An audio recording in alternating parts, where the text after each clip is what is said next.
नमस्कार मित्रों, स्वागत है आपका इंटेंस लाइट यूट्यूब चैनल पर। मित्रों, करंट अफेयर्स की सीरीज में आगे बढ़ते हुए आज हम पढ़ेंगे अंतर्राष्ट्रीय संबंध से संबंधित करंट अफेयर्स और उन करंट अफेयर्स से रिलेटेड कुछ स्टैटिक जीके के पोर्शन। ठीक है, तो चलिए शुरू करते हैं अपना वीडियो। देखिए, ये जो हमारा टॉपिक है अंतर्राष्ट्रीय संबंध IR इंटरनेशनल रिलेशन, इससे संबंधित जो आज का हमारा पहला टॉपिक है वो भारत और मिस्र के संबंधों पर आधारित है। तो ये चर्चा में क्यों है, देखें, क्योंकि जो हमारा 74वां गणतंत्र दिवस समारोह था, इससे मुख्य अतिथि थे मिस्र के राष्ट्रपति। ठीक है, और इसमें कुछ महत्वपूर्ण तथ्य को देखें, जैसे कि मिस्र रणनीतिक रूप से यूरोप, अफ्रीका और एशिया के बीच व्यापार मार्गों के केंद्र पर स्थित है। तो ये रणनीतिक रूप से हमारे लिए महत्वपूर्ण है। ठीक है, 1955 में भारत और मिस्र ने मैत्री संधि पर हस्ताक्षर किए थे। तो ये एक इतिहास है भारत और मिस्र के बारे में। दोनों देशों के बीच 7 बिलियन अमेरिकी डॉलर का द्विपक्षीय व्यापार है। बायलैटरल ट्रेड ऑफ 7 बिलियन अमेरिकी डॉलर बिटवीन बोथ कंट्रीज। तो ये एक प्लस पॉइंट है कि हम इतने बड़े स्तर पर आर्थिक जो है व्यापार कर रहे हैं, आर्थिक गतिविधियां कर रहे हैं, तो कहीं न कहीं हमारे संबंध काफ़ी गहरे हैं। यहाँ पर मिस्र का मैप दिखाया गया है, इसको एक बार आप देख लें।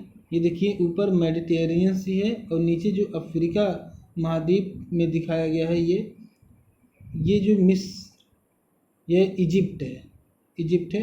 तो यहाँ पर देखिए नील रिवर यहाँ पे गई हुई है, यहाँ 2 द्वीपकल्पों में बढ़ गई, यहाँ नील डेल्टा है, और यहाँ पर देखिए ये रेड सी है। ठीक है, रेड सी है, और इस तरह से थोड़ा सा इसको दिखाने का प्रयास किया गया है।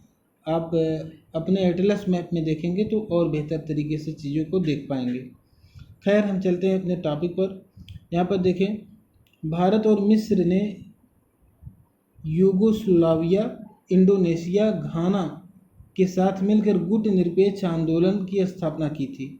इसके अलावा दोनों ने मैत्री संधि 1955 और भारत मिस्र संयुक्त आयोग 1983 की स्थापना में भी साझेदारी की है।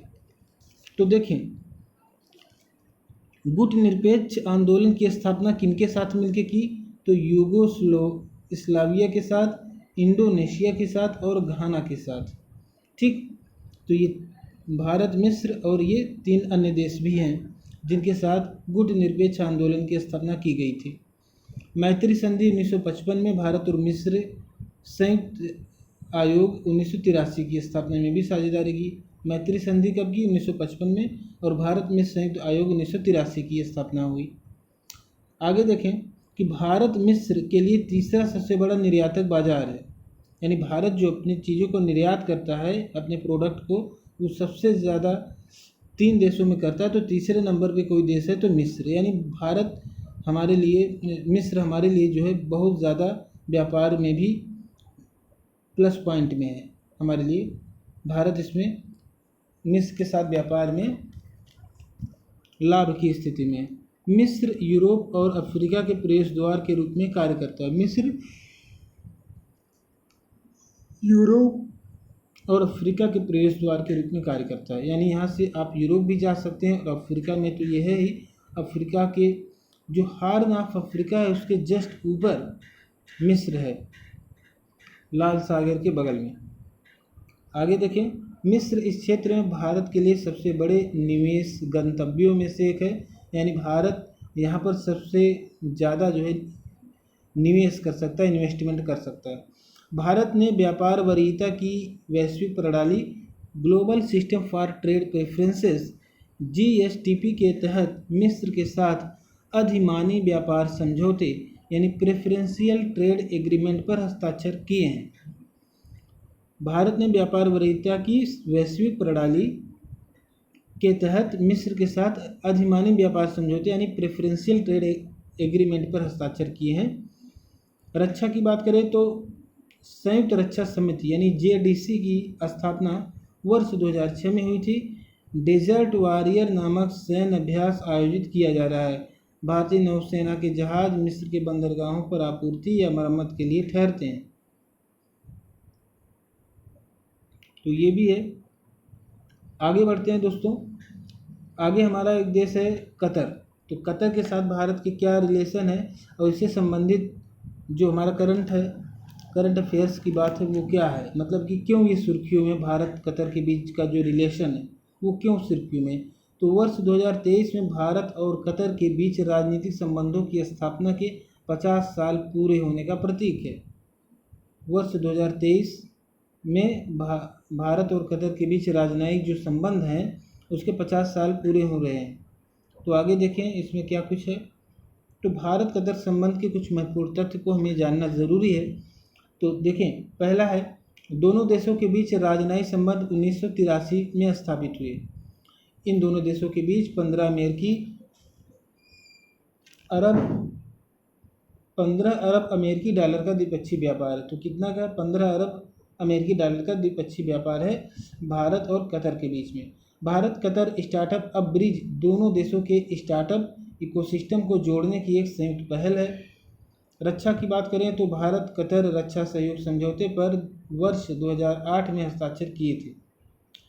भारत नियमित रूप से कतर में द्विवार्षिक दोहा अंतर्राष्ट्रीय समुद्री रक्षा प्रदर्शनी और सम्मेलन में भाग लेता है।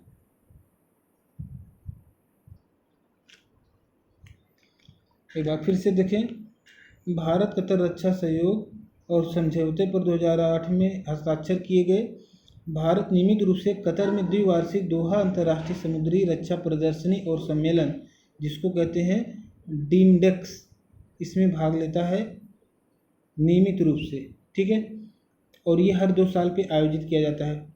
जैर अल बहर समुद्र की दहाड़, जिसका मतलब समुद्र की दहाड़, जैल अल बहर भारतीय और कतर नौसेना के बीच में नौसैनिक अभ्यास है।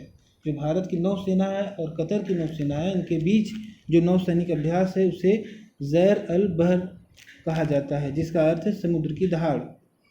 वर्ष 2002 में कतर ने पहली बार इस्लामिक सहयोग संगठन में भारत के लिए पर्यवेक्षक का दर्जा प्रस्तावित कराया था, ठीक है। तो हमारे लिए काफ़ी अहम है।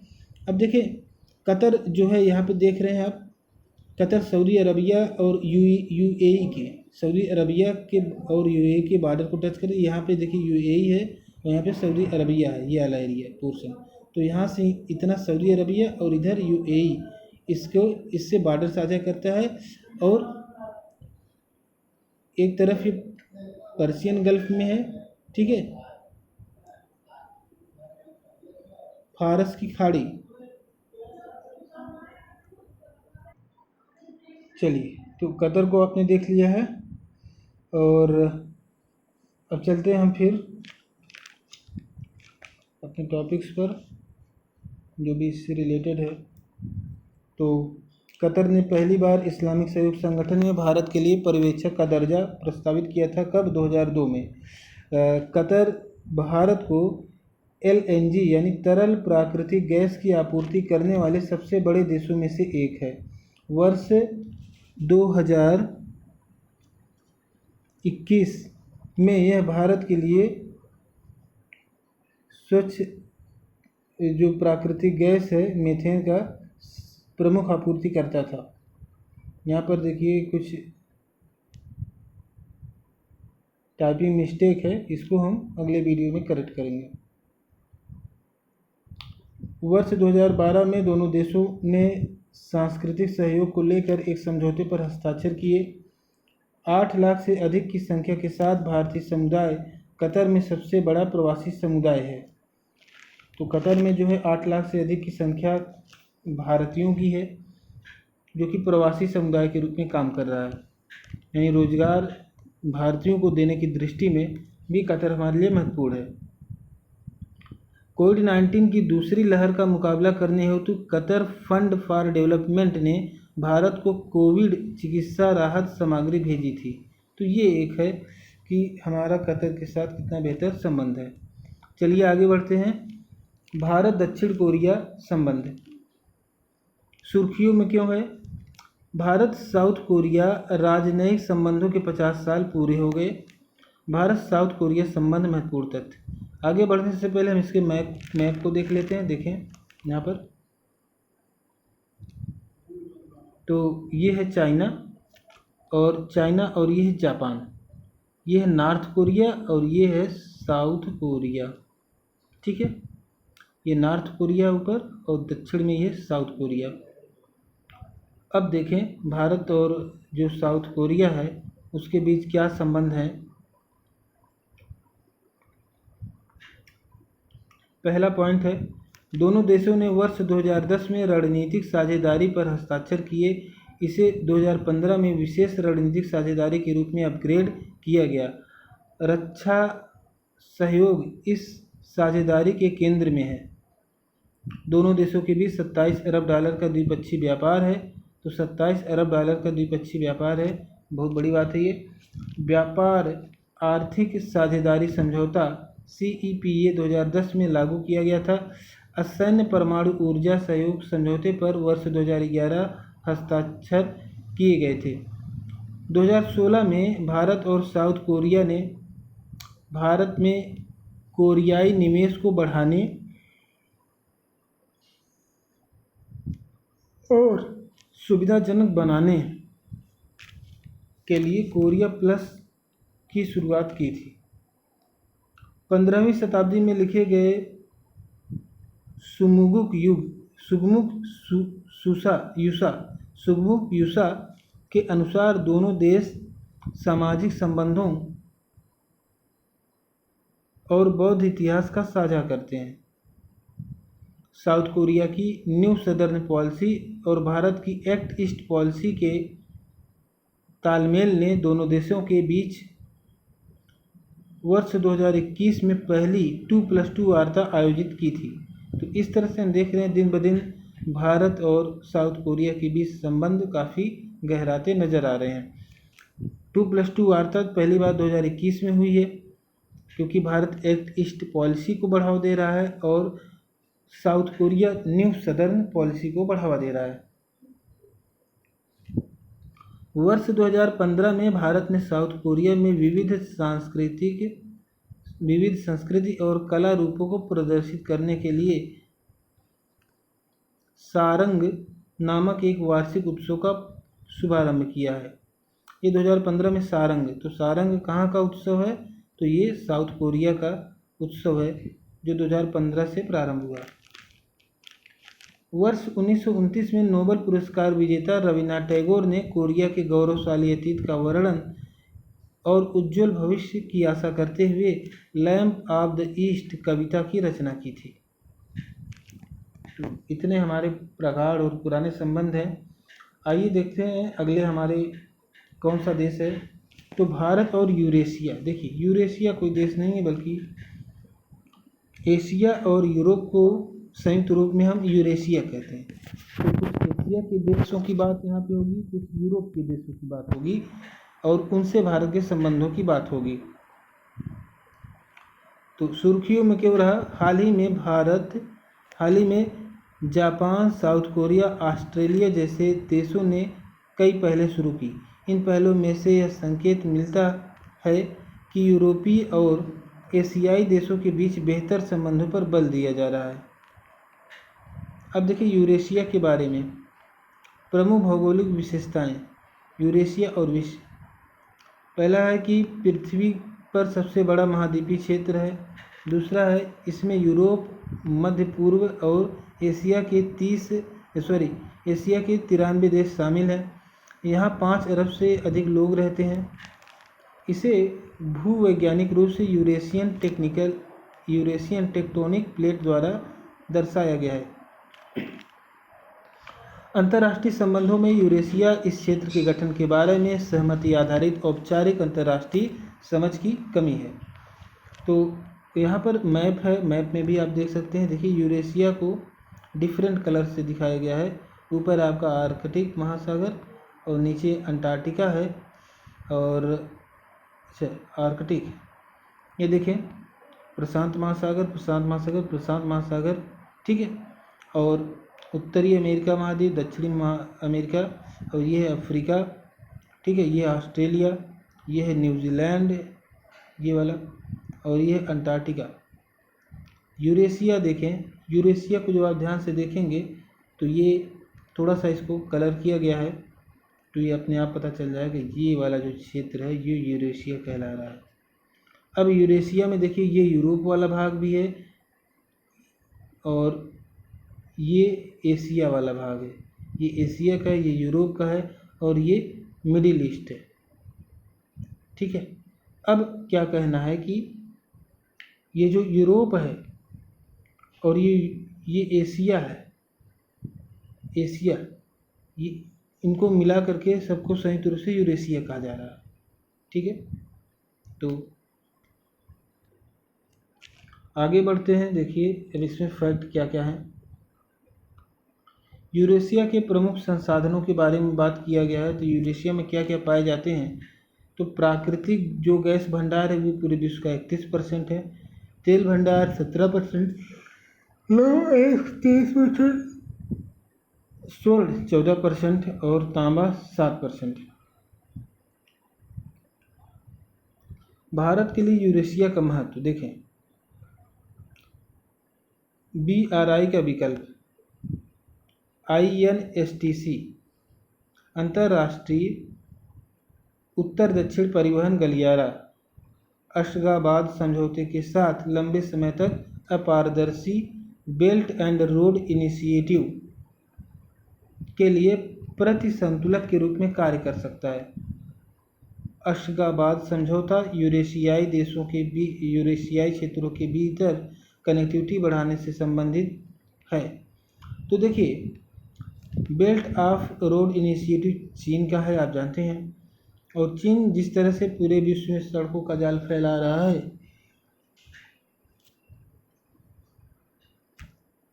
उसी का ये काउंटर हो सकता है अंतर्राष्ट्रीय उत्तर दक्षिण परिवहन गलियारा। तो इसके लिए भारत की यूरेशिया से संबंध बेहतर होने चाहिए। आगे देखें,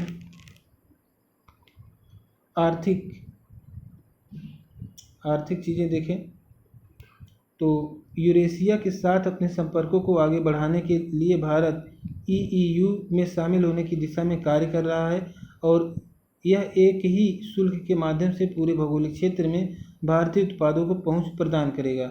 परिणाम स्वरूप इससे निर्यात को बढ़ावा मिलेगा और समग्र आर्थिक समृद्धि में भी योगदान होगा। सामाजिक की बात करें तो भारत ने मध्य एशियाई नेटवर्क का गठन किया है। यह IT क्षेत्र में भारत द्वारा अपनी क्षमता का लाभ उठाने का एक प्रयास है। ऐसा भारत के शीर्ष अस्पतालों और शैक्षणिक संस्थानों को यूरेशियाई क्षेत्र में अलग अलग केंद्रों से जोड़कर किया जाएगा। यह पहल इस क्षेत्र में डिजिटल विभाजन को समाप्त करेगी तथा स्वास्थ्य एवं शिक्षा के क्षेत्र में उनकी क्षमता में वृद्धि करेगी। स्वेज नहर का विकल्प, यूरो एशियाई अंतर्देशीय परिवहन लिंक भीड़भाड़ वाली स्वेज नहर के लिए एक विकल्प प्रदान करता है।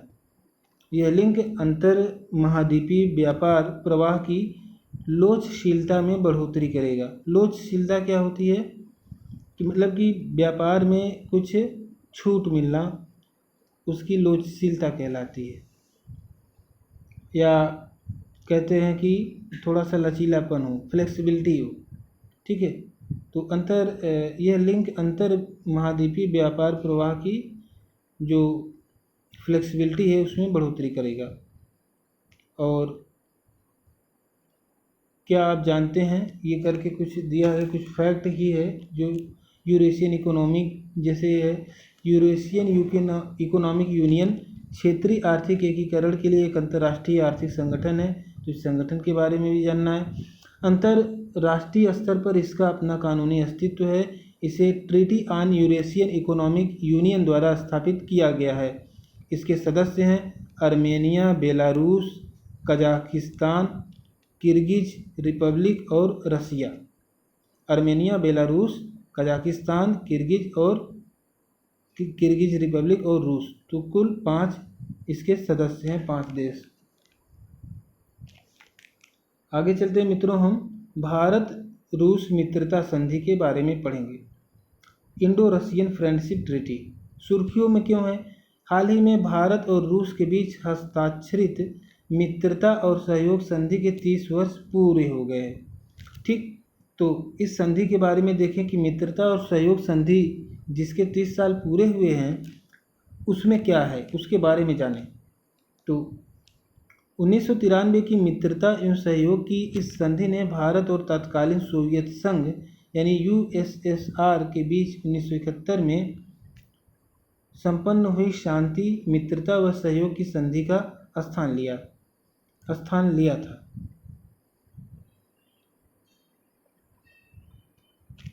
उल्लेखनीय है कि वर्ष 1991 में सोवियत संघ के विघटन के साथ ही 1971 की संधि समाप्त हो गई थी, इसलिए 1993 में मित्रता एवं सहयोग संधि की गई।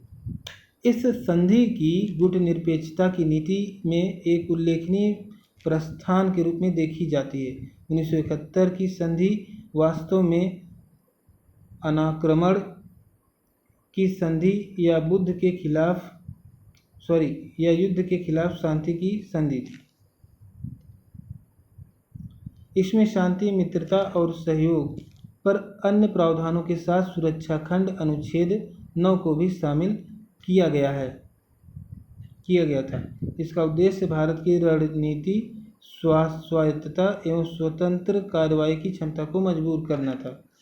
वर्ष 1993 की संधि 1971 की संधि का एक संशोधित संस्करण है। हालांकि इसमें बिना किसी भी पक्ष को अन्य देशों से आक्रामकता का सामना करने की स्थिति के संदर्भ में किसी भी प्रकार के सुरक्षा खंड को शामिल नहीं किया गया है। अब देखें शांति, मैत्री और सहयोग संधि के प्रमुख प्रावधान।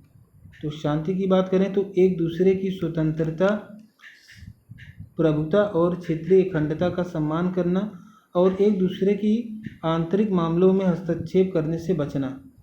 तो एक पहला पॉइंट क्या है? एक दूसरे की स्वतंत्रता, संप्रभुता और क्षेत्रीय अखंडता का सम्मान करना और एक दूसरे के आंतरिक मामलों में हस्तक्षेप करने से बचना।